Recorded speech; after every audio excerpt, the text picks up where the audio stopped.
Good morning students. आज class 10th के बच्चों के लिए मैं लाया हूँ द्विघात समीकरण में उसके शून्यक ज्ञात करने के लिए। तो मैंने पिछले क्लास में बतला दिया, पिछले क्लास में आपको मैंने गुणनखंड कैसे किया जाए उसको भी बतला दिया।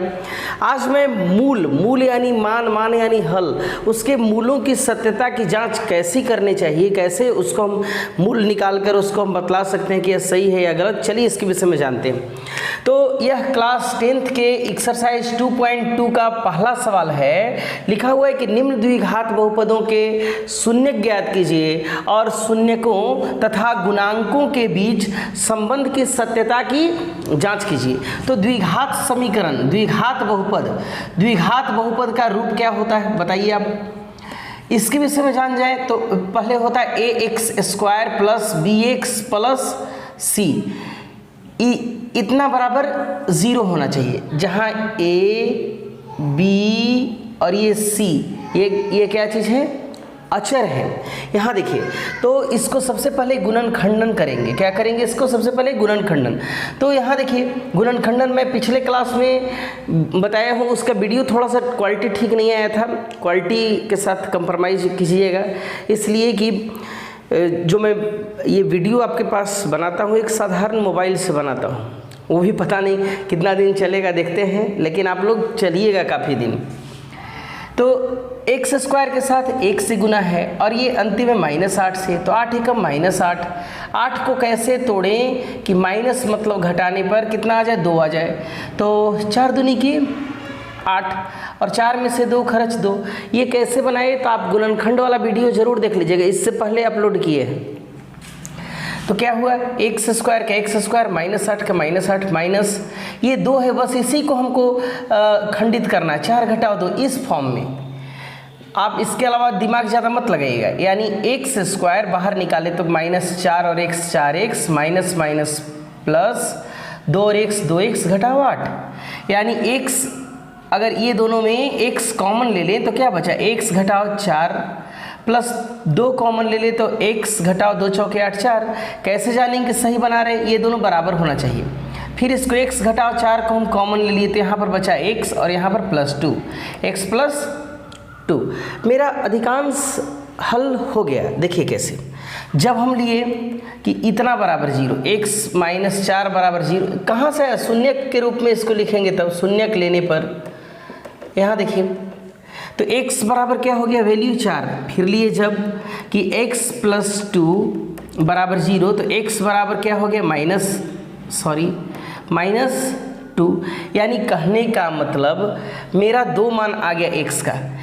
x का हमारा जो वैल्यू है, ये आपको सिर्फ समझने के लिए इतना दूर लिखे, यानी x का मेरा वैल्यू एक आ गया 4 और एक आ गया -2। अब चलिए मूलों का योग, मूल यानी शून्यक यानी हल, सब एक ही चीज़ है।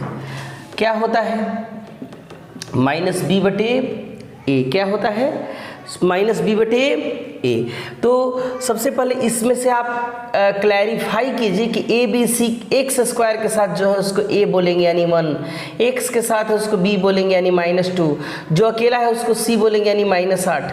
तो मूलों का योग, अगर हम इसको मूल कैसे करेंगे, यहाँ पर मेरा मूल जो है 2 आया है, ये देखिए, एक 4 और एक -2, योग का मतलब बीच में प्लस का चिन्ह।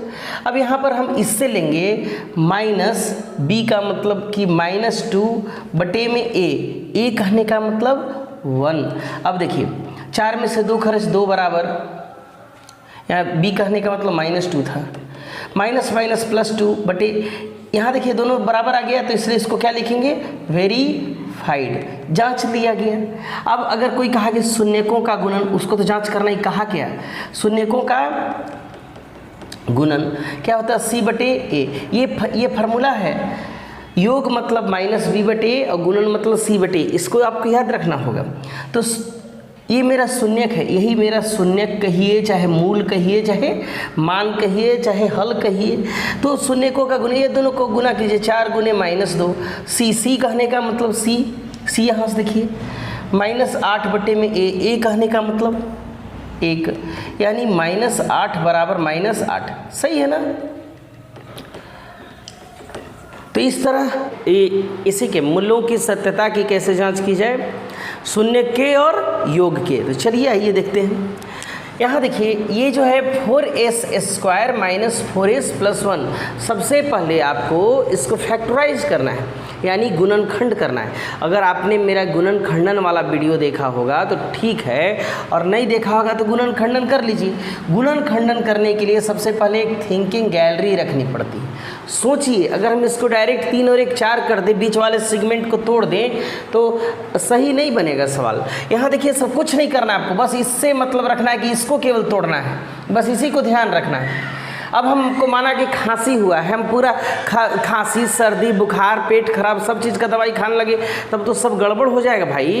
तो इसलिए हमको जिस चीज़ की समस्या हो उसी चीज़ का दवा खाएंगे ना। चलिए देखिए, तो सबसे पहले इसको 4s² माइनस का माइनस, s का s, +1 का +1, केवल हमको इसको फैक्टराइज करना है, इसको तोड़ना है। पहले कैसे, शुरू में s² के साथ 4 और अंतिम में क्या है 1, 4 एकम 4।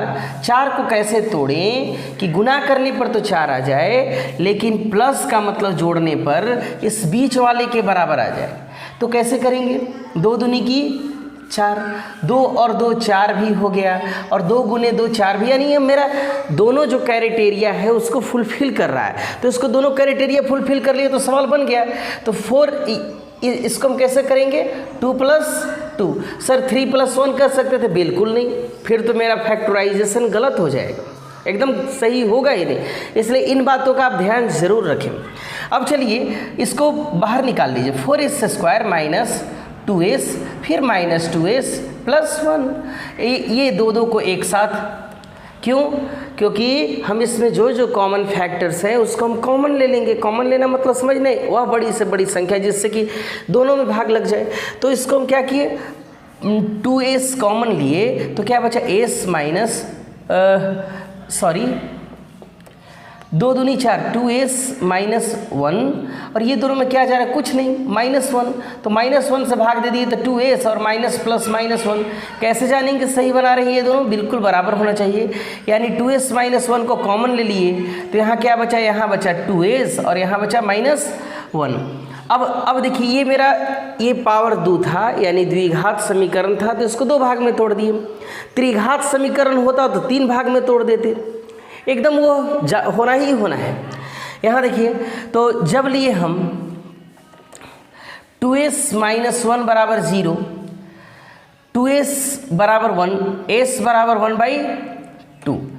जब लिए हम 2s, अगर मैं इस वाला के लिए वह भी इतना ही आएगा, तो 2s = 1, यानी s = 1/2, यानी ये दोनों हमारे मूल हो गए। चलिए यहाँ पर बनाने का प्रयास करते, ये मेरा रफ हो गया, ठीक है। तो यानी मूल मेरा क्या हो गया, मूल को ही शून्य कहते हैं, इसलिए घबराइएगा मत। 1/2 और 1/2। तो चलिए मूलों का योग, आप लोग को बार बार हम मूल लिख दे रहे हैं, और किताब में तो शून्यक दिया हुआ है, तो आप बोलिएगा कि गड़बड़ हो रहा है सर। शून्यकों का योग कोई गड़बड़ नहीं हो रहा है। शून्यकों का योग का एक सूत्र है -b/, तो ABC वही इस द्विघात समीकरण का फार्मूला जो हम लिखवाए थे। द्विघात समीकरण का फॉर्म क्या होता है, द्विघात समीकरण का फॉर्म होता है x² + bx + c = 0। जो x² के साथ रहता है उसको a बोलते हैं, तो यहाँ x की जगह पर s है तो 4 हो गया। जो x के साथ रहता है उसको b बोलते हैं, यानी यहाँ पर क्या है -4। जो अकेला रहता है उसको c बोलते हैं 1, यानी शून्यकों का योग होता है -b/, तो शून्यक हो गया हाफ, योग मने जोड़, फिर हाफ। यहाँ देखिए बराबर -b कहने का मतलब -4 बटे में a कहने का मतलब 4। तो ऐसे भी हम जानते हैं 2 2 का लघुत्तम 2, 1 जोड़ 1 यानी 4/4। अब चलिए 1 और 1 2/2, यानी 4/4 कट गया, यहाँ भी कट गया, यानी 1 = 1। सही है ना। तो मूलों का योग हमने सही ज्ञात कर दिया। अब हम जानते हैं मूलों का गुणनफल। क्या जानते हैं, मूलों का गुणनफल। तो योग तक तो लिख लिए, अब हम गुणनफल को वेरीफाई लिखिए। मूलों का गुणनफल, मूलों का गुणनफल क्या होता है, सी बटे ए। तो एक मेरा मूल है 1/2 और एक मूल और है, ये फार्मूला आप जरूर याद कर लेंगे। तो सी मेरा कितना है, सी है मेरा 1 और ये ए मेरा कितना है 4, यानी 1/4 इज इक्वल टू 1/4। सही है ना, इसको क्या लिखेंगे, वेरीफाइड। इस तरह हमने शून्यकों का योग और शून्यकों का गुणनफल को सत्यापित किया। आप भी इसके आगे के प्रश्नों को हल कीजिएगा। मेरा वीडियो कैसा लगा, मैं जानता हूँ कि एजुकेशनल वीडियोज़ को आप लोग पसंद नहीं करते हैं, खासकर वैसे शिक्षक जो कि नॉन नहीं है, अनजान है। लेकिन जानिए, थोड़ा थोड़ा सीखिए। मैं शिक्षक के साथ साथ आपका मित्र भी हूँ, आपका साथी हूँ। बस आपको सीखना है, आप कुछ भी मानकर सीख सकते हैं। तो आपको कैसा लगा चैनल, कैसा लगा यह सवाल को बनाने का तरीका, कमेंट बॉक्स में कमेंट कीजिएगा। तब तक के लिए धन्यवाद, अपना ख्याल रखें।